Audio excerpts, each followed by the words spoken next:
In December of 1900, 3 lighthouse keepers, stationed on an isolated group of islands in the North Atlantic, vanished without a trace. Was their disappearance the result of a freak accident, or was there something more sinister at work? Join us as we recount the still unsolved mystery of the Flannan Isles Lighthouse.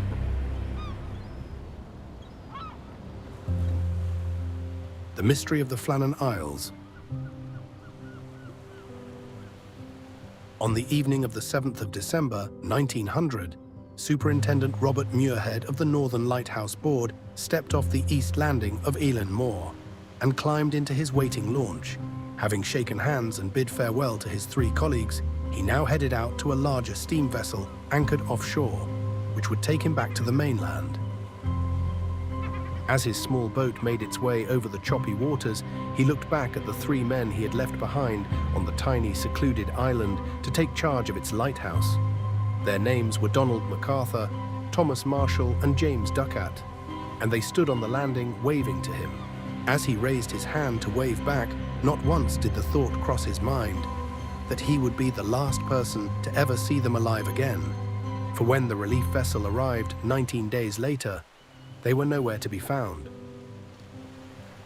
The Flannan Isles, a group of 7 small islets situated some 20 miles west of the Outer Hebrides in western Scotland, were to be the setting of this strange disappearance, one which makes this tale all the more unsettling.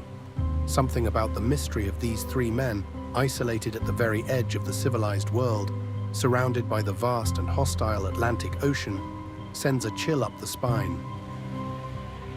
The islands themselves were named after the 7th century Irish priest Saint Flannan, and for as long as anyone could remember, they had remained completely uninhabited. Settlers on the neighboring islands always viewed this bleak, deserted group of craggy rocks with great superstition.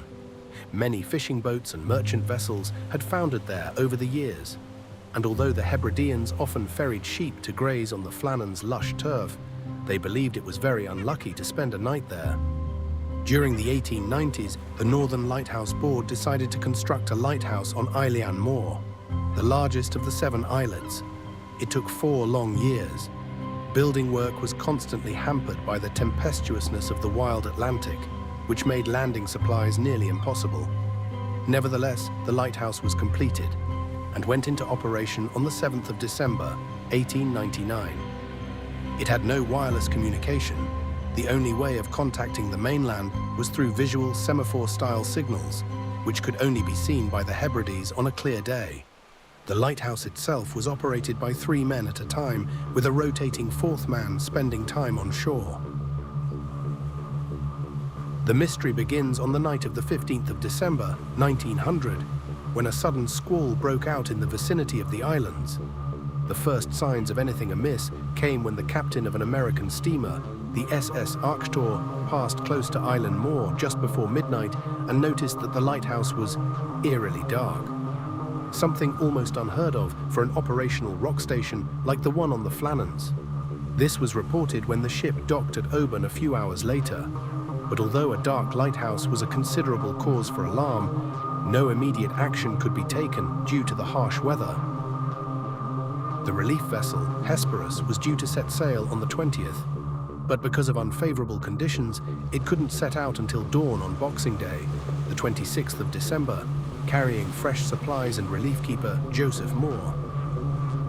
As they approached the east landing, the captain of the Hesperus, Jim Harvey, gave 3 long blasts on the horn and set off a distress flare, but no response was forthcoming. It was obvious from the moment they arrived that something was terribly wrong.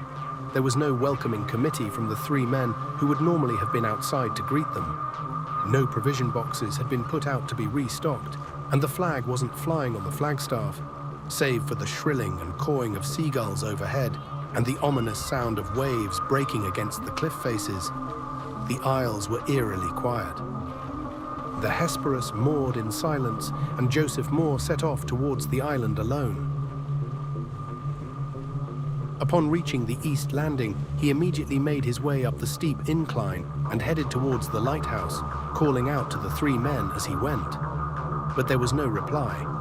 He found the entrance gate to the compound and the main door, both closed. Inside the lighthouse itself, nothing seemed out of the ordinary at first. The lamps were cleaned and refilled. The beds were unmade, as if the men had just awoken. The washing up was done, and there were cold ashes in the grate. Then Moore spotted an overturned chair in the kitchen. Moments later, he noticed that all the clocks had stopped, which only added to his growing dread. Returning to the Hesperus, Moore relayed these findings to the captain, then made his way back up to the lighthouse with more men to conduct a wider search. At the east landing, everything had been intact, but the west landing provided considerable evidence of violent damage caused by recent storms. A supply box 110 feet above sea level had been smashed and its contents strewn about. Iron railings were bent completely over. The railway track by the path was wrenched clean out of its concrete housing, and a rock weighing more than a ton had been displaced far above that. On top of the cliff, at more than 200 feet above sea level, turf had been ripped away as far as 10 meters from the cliff edge. Further investigation revealed that the keepers had kept their log until 9 a.m. on the 15th of December, and their entries made it clear that this damage had occurred before their disappearance. The only other significant piece of evidence, 2 sets of oilskins were missing.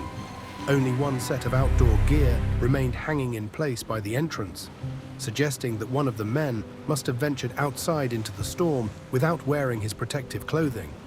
A shocking choice, considering the extreme severity of the weather on the date of the last log entry, and especially during a harsh North Atlantic winter. Of the keepers themselves, there was no sign, not inside the lighthouse, nor anywhere else on the island. They had simply vanished. Moore and 3 volunteer seamen remained behind to attend to the duties of getting the lighthouse back up and running, while the Hesperus returned to the shore station at Brascleet. From there, Captain Harvey sent a desperate telegram to the Northern Lighthouse Board. A dreadful accident has happened at the Flannans. The 3 keepers, Ducat, Marshall, and the occasional keeper, have disappeared from the island. The clocks were stopped, and other signs indicated that the accident must have happened about a week ago. Poor fellows. They must have been blown over the cliffs or drowned trying to secure a crane or something like that. The riddle of the Flannan Isles has been an endless source of fascination, inspiring stories, poems, songs, and even an opera. But the whole truth of the mystery may never be known. A number of embellishments have been added over the years. For instance, it was said that Joseph Moore discovered a half-eaten meal upon entering the lighthouse, a common detail in so many vanishing tales. But in this case, it simply isn't true. Also false are the log entries regarding the keepers' deteriorating states of mind, which are frequently quoted but never actually existed. The only details recorded in the real logbook referred to damage at the West Landing and minor notes on the weather. There was nothing mentioned about Ducat crying or Marshall being irritable. These were fictitious details added many years later by an American pulp magazine, likely to add dramatic flair. Even so, no bodies were ever found, no other clues were ever uncovered. We can only speculate as to what truly happened on those windswept isles in that cold December of 1900. Theories have ranged from the mundane to the extreme. Some suggested that one keeper murdered the other 2 and then threw himself from the cliffs in a fit of remorse. Others suggested that a sea monster lurched from the waves as the men stood on the landing and carried them away, or that they had been kidnapped by foreign spies. Another alleged eyewitness account recalled that a boat full of spirits had been seen rowing towards the islands on the night of the disappearance. Local legends whispered of the phantom of the Flannan Isles.